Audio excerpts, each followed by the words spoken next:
Hello everyone. Another breaking news. Bandits raid Zamfara communities, kill 5 residents, abduct scores of women. This just happened recently. Remember that in Gopalada, for last week it has been one from one bus to the other between the Fulani herdsmen and the residents of Gopala community.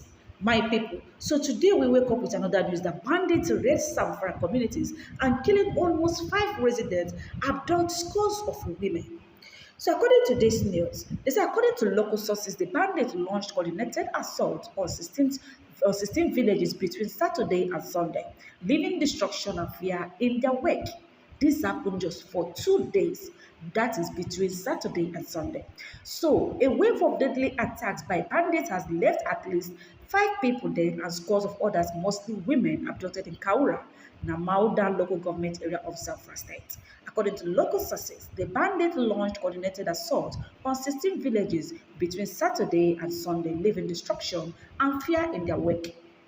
A resident who pleaded anonymity told Daily Trust that on Saturday, the armed bandits invaded 8 villages, namely Dan Isa, Kiatawa, Tudu, Gidan Haruna, Tusim Barua, Gidan Juli, Tokarawa, and Gidan Bako. The attacks continued the following day. Also on Sunday, the bandits attacked Kwalau village and killed 4 people, Abubakar Mutala, Aminu, and Bello, while another resident, Ahafia, sustained gunshot injuries to his waist and jaw.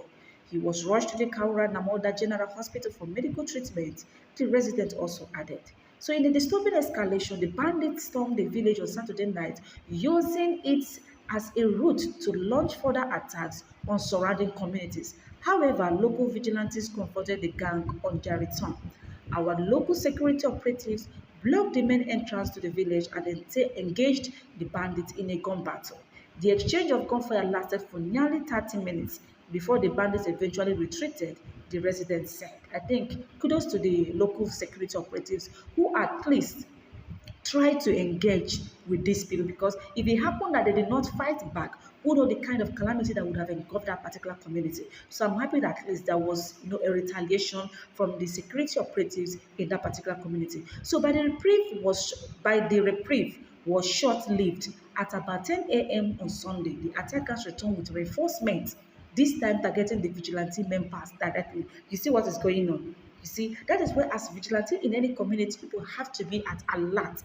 Be ready at any time. Be at alert. If probably at least try to get all this on your computer, you understand? Try to have CCTV. Try to use drone. If you can't afford, you can look for a way to raise money, by all the social media fundraising, and be able to afford all means, possible means, in order to combat with these kidnappers, with these Fulani headers, with these terrorists. So they went straight to the usual gathering point of the vigilante group, according to the news, and opened fire. 4 vigilante members were killed at the spot and another was injured. So the attackers also abducted several women and made away with valuables, including food items and household belongings. Shoe?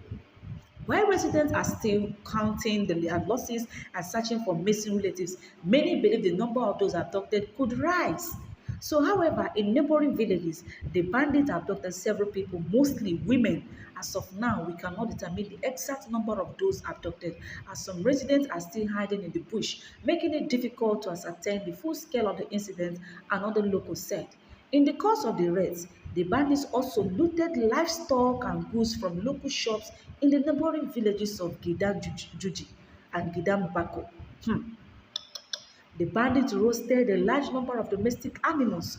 While we have not received reports of abductions of those particular communities, information reaching us indicates they catered away numerous animals, including sheep, goats, and cows. Wait, do you think that this is ordinary bandits? They kidnap many women. That means they don't marry women with that. Oh. You see what is going on? But why are they only after abducting women? So women that they can easily not get pregnant so they can give birth to another bandit. What is going on? What is happening? How did we arrive at this stage in this country? And what is the government saying about it? The only thing they have is how to re-elect Tinubu. When hardship, when insecurity has tripled in the country, they are still looking for a way to re-elect Tinubu in 2027. We are still in 2025. People are dying on a daily basis. People are being kidnapped, are being abducted on a daily basis. Eh? Special advisor to the president of the country. I beg, what is your opinion regarding this insecurity in the country? What advice, what ways can you use to curtail this menace in our country? Because it is too much. It's not all about begging the North to vote for Tinubu in 2027 and this security is stripping in the North. So what are you contributing? What ways are you suggesting to ensure that this insecurity is being contained to its minimum? It's a question that you need to answer us. It's not all about voting Tinubu in 2027 and people are dying when 2027 is still far. We are still in 2025. Hmm? According to this news, also in Kiatawa village, the bandits looted goods worth thousands of naira after breaking into several provision shops. The residents of the village fled for their lives when the bandits stormed the area. To tell you that people are not just ordinary kidnappers, they are just coming to take the women and marry them off without paying any dime. Amid rising tension, residents express frustration over what they see as a lack of government response. And that is it. The government are not helping the matters. We have militaries, what are their work? What are they doing? Even in Edo State, in Delta State, they have already mobilized local vigilantes to protect themselves because the government seems not bothered about insecurity tension in the country. Hardly a day passes without an attack on one or two villages. The situation has gotten out of control. The bandits are carrying out their heinous activities unchecked in this axis, as though there are no security personnel in the state. We are appealing to the government to come to our aid by deploying adequate security personnel to the affected areas to protect us. Hmm? Just imagine what is going on. Nigeria is gone.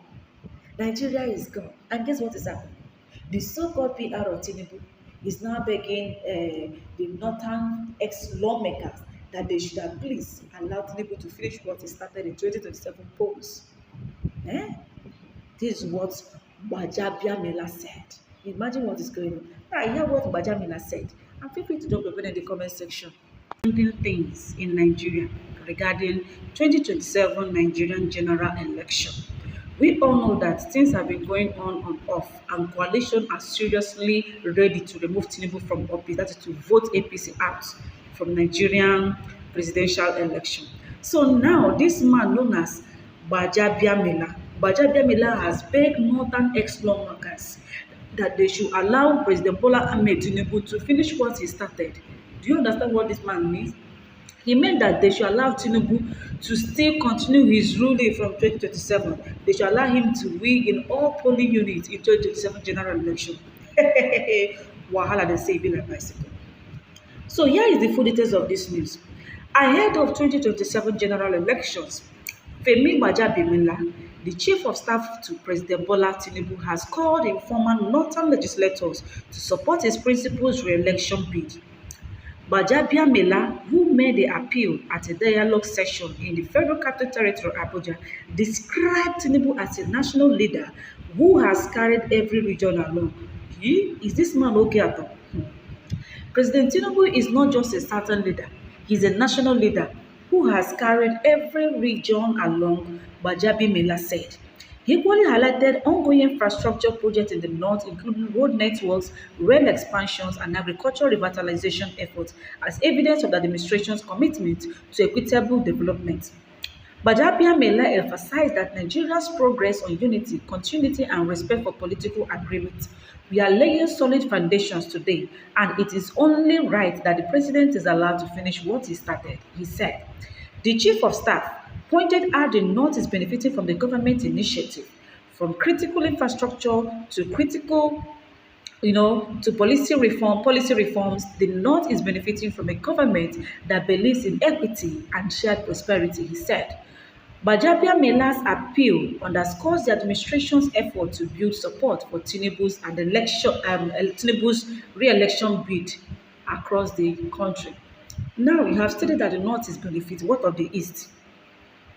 Are the East benefiting from Tinubu's administration? It's a question of, see the way development is going on in different parts of the country. What of the eastern part of the country? What is going on?